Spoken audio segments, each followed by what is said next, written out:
Hey there, welcome. This is the Chai Tea Tai Chi podcast hosted by yours truly, Andrew Brown, and our good buddy Dane Dormio, who has started Chai Tea Tai Chi many years ago. So today our topic, movement is good. Mindful movement is 10x as good. So Dane, let's just start off with a great question. What's the difference between movement and mindful movement? Let's define that right away. You sound like a Silicon Valley hipster saying 10x. It is 10x as good, but it really is. It's 10x as good. Mindful movement is 10 times as good as movement. And what I mean by that is the distinction. It's really just about what is the distinction between movement and mindful movement. Because of course, if you're not getting any movement at all, any movement is good. You know, if you're sedentary, just any kind of movement is good for you.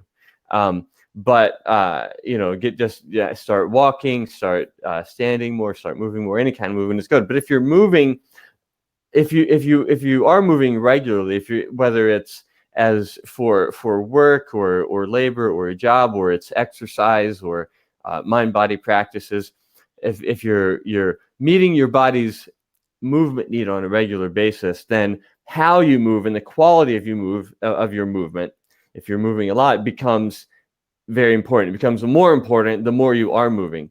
So there's two places where this is really relevant. One is the difference between what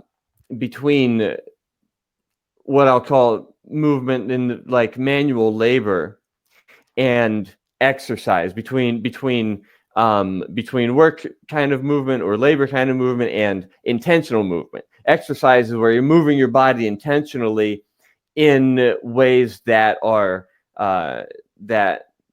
conducive to fitness and health and wellness, hopefully. Kind of ways that strengthen your body. Whereas manual labor kind of things are things where you're moving your body in a way to get something done that might not be the best way for your body to move. And so if for somebody who does a lot of manual labor, if it's your job, or if you're just remodeling your house, or for whatever reason, if you're doing a lot of work with your body where you're lifting and moving things and doing that kind of thing, that does meet the body's need for movement to a certain extent, but it can also it's a kind of movement that can kind of wear you down over the course of a day or over the course of time. And so it's important to counteract that in two ways. One, by being mindful of how you're moving when you're doing those kinds of chores, or when you're doing manual labor, and moving in the most mindful and efficient and least stressful ways for your body as possible. And the other is also incorporating some amount of intentional movement, like exercise or mind-body practice, along with that, so that you're also moving your body in more beneficial ways as well. Of course, if you're exercising regularly, and one day it's the day to, say, clean out the garage or do some yard work, and that manual labor is your movement for the day, that's probably fine, as long as you do it once in a while, to kind of replace your regular exercise with a little bit of manual labor here and there, because that's good for the body too. But this, if you're doing manual labor, it's important to keep as much mindfulness as possible in the movements, and also not neglect your body's need for actual exercise and intentional movement. Mm-hmm. And then the other place that this is relevant is if you are exercising regularly, if you have some kind of regular exercise practice, is in that's physical fitness related, calisthenics, or something you do at the gym, jogging, these sorts of things. It's important to that's great, and we totally encourage that. And it's also important to have as much mindfulness as possible in those movements, and to also have specifically mind-body practices, things like Tai Chi and Qigong, for example. So if you're lifting weights, or if you're riding bikes or swimming. As much mindfulness, of course, introduce as much mindfulness as possible into your exercise, but also have mindful mind body practices, sitting meditation, other things where you're specifically engaging the mind and the breath with your practice. And and an example, just as an example of what's not this, is when I say introduce mindfulness into your exercise, the kind of thing that is kind of popular is to like walk on a treadmill while watching television, or while reading a book, like reading a book while you're on an exercise bike.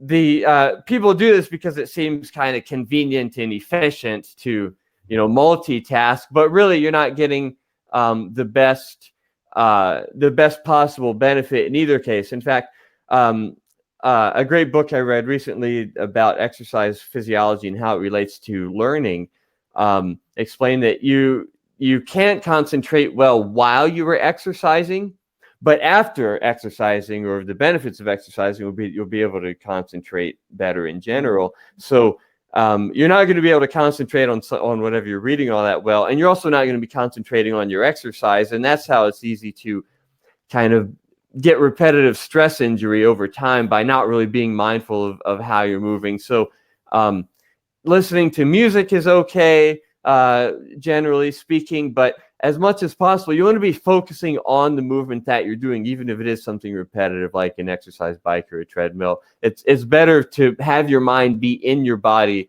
while you're moving it and be fully present and alive to your body. And I think that's the way you get the most enjoyment and the most benefit, as well as the most enjoyment out of it. And it's not a chore, but it's something you really get to be alive and be in your body and experience your breathing and movement and everything.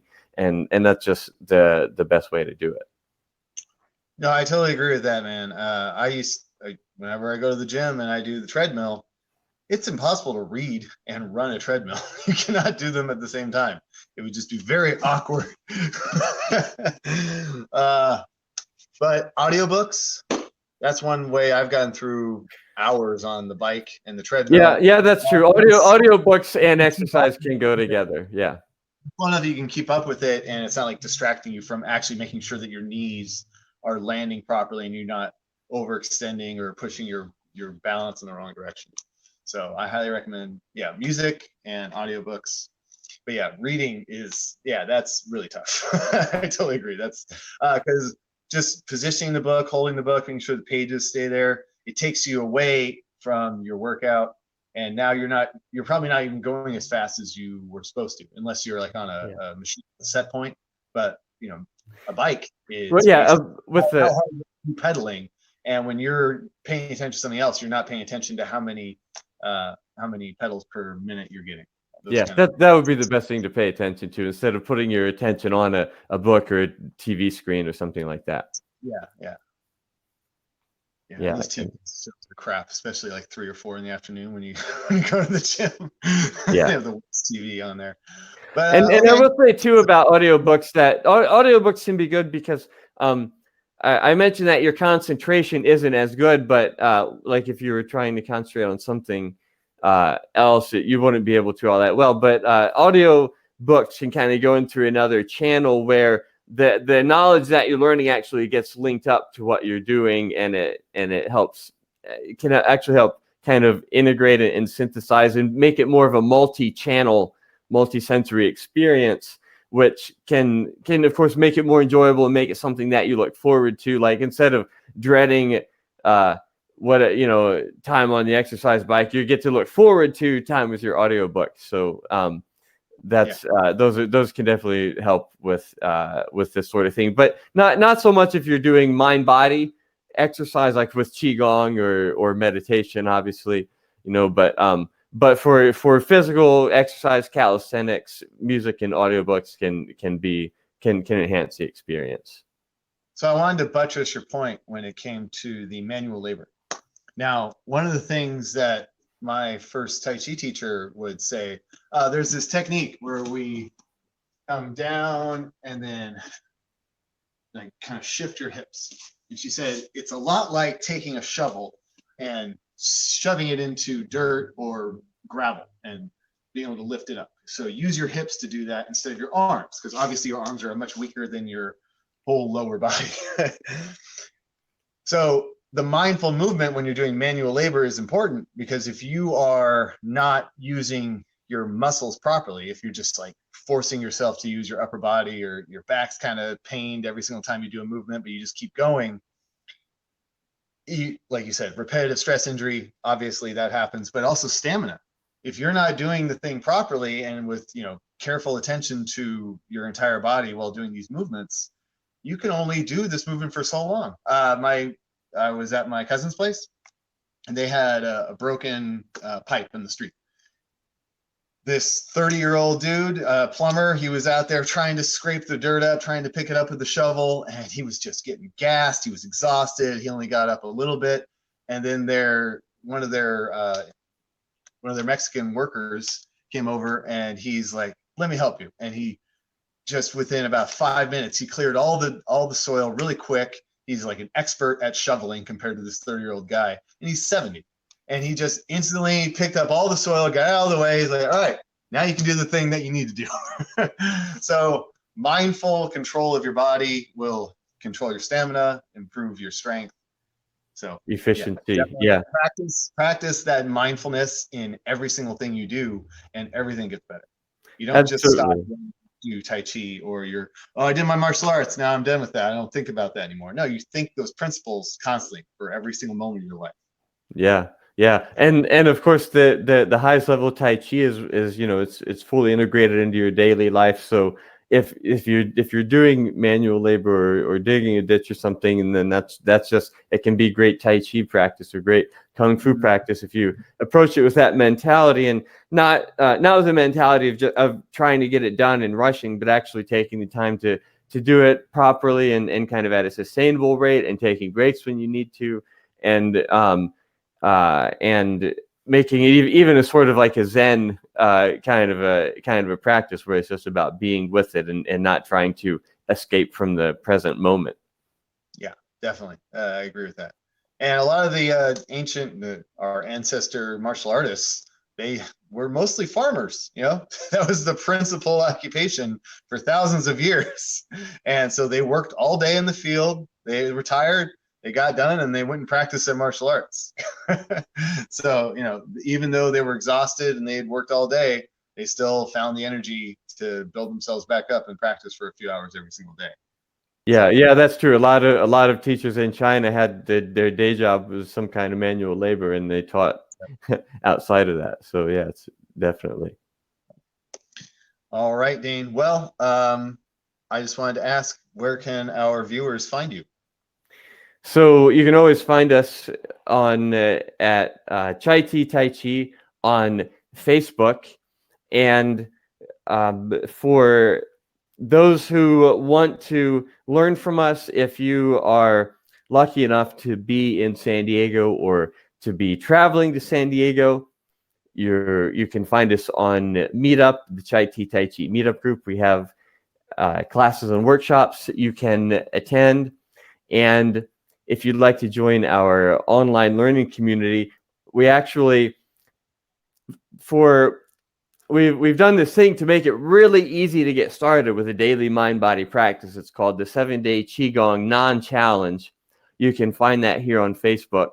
And that is to get started, get established with your personal daily 15-minute energetic hygiene mind-body practice. So if you have ever wanted to start, now's the perfect time.